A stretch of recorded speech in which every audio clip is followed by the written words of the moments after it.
बॉलिवूड अभिनेत्री आणि हिमाचलच्या मंडी मतदारसंघातील भाजपा खासदार कंगना रनौत या पुन्हा एकदा आपल्या वक्तव्यामुळे चर्चेत आल्या आहेत।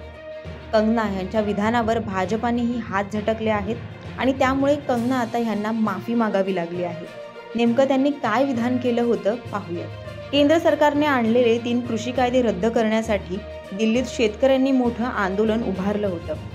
तेच कृषी कायदे परत आणले पाहिजेत, शेतकऱ्यांनी स्वतः याची मागणी केली पाहिजे असं विधान कंगना यांनी प्रसार माध्यमांशी बोलताना केलं होतं।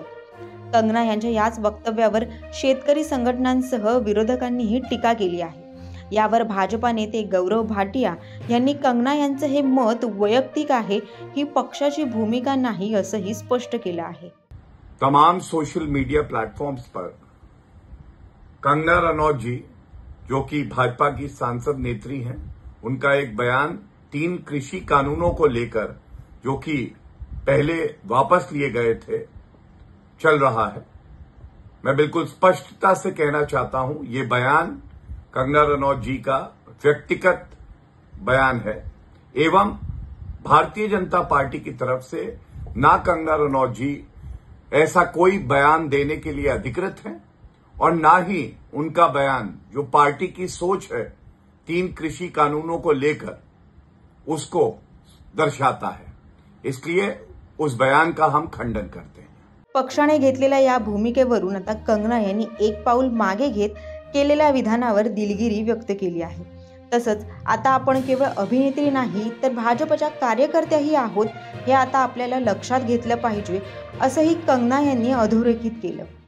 पिछले बीते कुछ दिनों में मीडिया ने मुझसे फार्मर्स लॉ पे कुछ सवाल किए और मैंने ये सुझाव दिया कि किसानों को फार्मर्स लॉ वापस लाने का प्रधानमंत्री जी से निवेदन करना चाहिए। मेरी इस बात से बहुत सारे लोग निराश हैं और डिसअपॉइंटेड हैं। जब फार्मर्स लॉ प्रपोज हुए थे तो हम बहुत सारे लोगों ने जो है उनका समर्थन किया था, लेकिन बड़ी ही संवेदनशीलता से और सहानुभूति से हमारे माननीय प्रधानमंत्री जी ने वो लॉज जो थे वापस ले लिए थे और ये हम सब कार्यकर्ताओं का कर्तव्य बनता है कि हम उनके शब्दों की गरिमा रखें। मुझे ये बात भी ध्यान रखनी होगी कि मैं अब एक कलाकार नहीं, भारतीय जनता पार्टी की कार्यकर्ता हूँ और मेरे ओपिनियंस अपने नहीं होने चाहिए, वो पार्टी का स्टैंड होना चाहिए। तो अगर मैंने अपने शब्दों से और अपनी सोच से किसी को डिसअपॉइंट किया है, मुझे खेद रहेगा।